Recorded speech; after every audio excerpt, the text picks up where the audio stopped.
ഇനി നമുക്ക് ലാന്തനോയിഡ്സ് ആക്റ്റിനോയിഡ്സ് എന്താണെന്ന് നോക്കാം. എന്താണ് ലാന്തനോയിഡുകൾ, എന്താണ് ആക്റ്റിനോയിഡുകൾ? ലാന്തനോയിഡുകളും ആക്റ്റിനോയിഡുകളും നമ്മൾ പീരിയോഡിക് ടേബിൾ എടുത്തു കഴിഞ്ഞാൽ നമുക്കറിയാം താഴെ കുറച്ച് എലമെൻറ്റുകളെ കാണാൻ കഴിയും അല്ലേ. അപ്പോൾ ഇവർ ഇന്നർ ട്രാൻസിഷൻ എലമെൻറ്റ്സ് ആണ്, അന്തഃസംക്രമണ മൂലകങ്ങളാണ്. ഈ പേര് വരാൻ കാരണം ഇവർ പീരിയോഡിക് ടേബിളിൽ 6ാമത്തെ പീരീഡിലും 7ാമത്തെ പീരീഡിലും ഉള്ള ആൾക്കാരാണ്. അതായത് 3ാമത്തെ തേർഡ് ഗ്രൂപ്പിൽ ഉൾപ്പെടുന്ന മെമ്പേഴ്സാണ്. ഓക്കെ, പക്ഷേ ഇവരെ താഴെയാണ് നമ്മൾ പീരിയോഡിക് ടേബിളിൽ കാണാൻ കഴിയുക.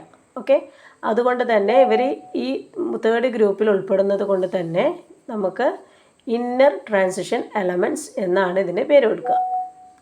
ഓക്കെ, അപ്പോൾ ലാന്തനോയിഡുകളും ആക്റ്റിനോയിഡുകളും എന്നാണ് ഇതിന് പേര് വിളിക്കുക. അപ്പോൾ നമ്മുടെ പീരിയോഡിക് ടേബിളിൽ എന്താണ് 6-7 ഗ്രൂപ്പിൽ ഉൾപ്പെടുന്ന ആൾക്കാരാണ് ലാന്തനോയിഡുകൾ. അതേപോലെ inner transition elements from lanthanum to lutetium of period 6 are called ലാന്തനോയിഡുകൾ. അതേപോലെ തന്നെ ആക്ടീനിയം ടു ലോറൻഷ്യം അല്ലേ. ലാന്താനം ടു ലുട്ടീഷ്യം വരെയുള്ളതിനെയാണ് നമ്മൾ ലാന്തനോയിഡുകൾ എന്ന് വിളിക്കുക. അതേപോലെ തന്നെ ആക്ടീനിയം ടു ലോറൻഷ്യം വരെയുള്ള ആൾക്കാരെയാണ് എന്ത് വിളിക്കുക, ആക്റ്റിനോയിഡ്സ് എന്ന് വിളിക്കുക. ഓക്കെ, അപ്പോൾ ലാന്തനോയിഡുകൾ പീരിയോഡിക് ടേബിൾ എവിടെയാണ് കാണാമെന്നറിയാലോ. ഇതിന് ഇന്നർ ട്രാൻസിഷൻ എലമെൻറ്റ്സ് എന്ന് പറയും. Lanthanoids are also called rare earth. Okay, നമ്മൾ ഈ ചാപ്റ്ററിലെ ഏറ്റവും അവസാനമായിട്ടുള്ളൊരു പാർട്ടാണ് പീരിയോഡിക് ട്രെൻഡ് അല്ലേ. എന്താണ് പീരിയോഡിക് ട്രെൻഡ് എന്ന് പറഞ്ഞാൽ നമുക്കറിയാം നമ്മുടെ പീരിയഡുകൾ എപ്പോഴും പോകുന്നത് ലെഫ്റ്റ് ടു റൈറ്റ് ആണ് അല്ലേ.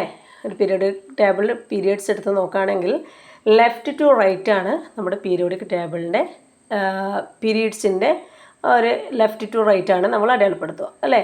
അപ്പോൾ നമ്മളിങ്ങനെ എലമെൻറ്റുകൾ നോക്കുന്ന സമയത്ത് നമുക്കൊരു കാര്യം മനസ്സിലാവും. നമ്മൾ എലമെൻറ്റുകൾ ലെഫ്റ്റ് ടു റൈറ്റിലേക്ക് പോകും തോറും അറ്റോമിക് നമ്പറിൽ എന്ത് വരുന്നുണ്ട്, കൂടുന്നുണ്ട്. അതായത് ന്യൂക്ലിയസ് ചാർജ് ഇൻക്രീസ് ചെയ്യുന്നുണ്ട്, പക്ഷേ നമ്മുടെ എലമെൻറ്റുകളുടെ സൈസ് ഡിക്രീസ് ചെയ്യുന്നുണ്ട് അല്ലേ. ഇവിടെ നോക്ക്, ലെഫ്റ്റ് ടു റൈറ്റിലേക്ക് നമ്മുടെ എലമെൻറ്റുകൾ പോകുന്നതാണ് നമ്മൾ കാണുന്നത്. ഇവിടെ നോക്കുമ്പോൾ നമുക്കറിയാം 3, 4, 5, 6, 7, 8, 9 ഇങ്ങനെ ന്യൂക്ലിയസ് ചാർജ് അറ്റോമിക് നമ്പർ കൂടുമ്പോൾ ന്യൂക്ലിയസ് ചാർജ് കൂടുന്നുണ്ട്. പക്ഷേ ഇവിടെ സൈസ് എന്ത് ചെയ്യുന്നുണ്ട്, ഇവിടെ നിന്ന് ലെഫ്റ്റ് ടു റൈറ്റിലേക്ക് പോകും തോറും ചാർജ്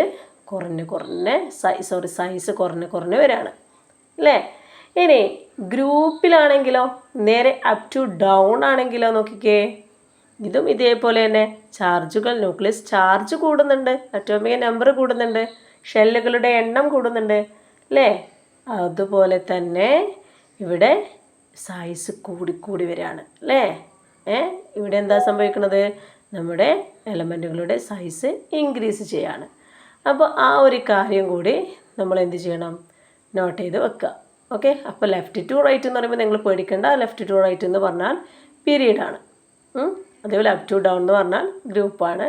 അപ്പോൾ ആ ഒരു കാര്യം increase down the group as there is N increase in the number of shell.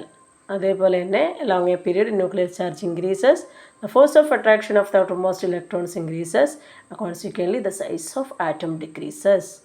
Okay, ഇനി moving down the group, the size of atom increases, the size of an atom decreases.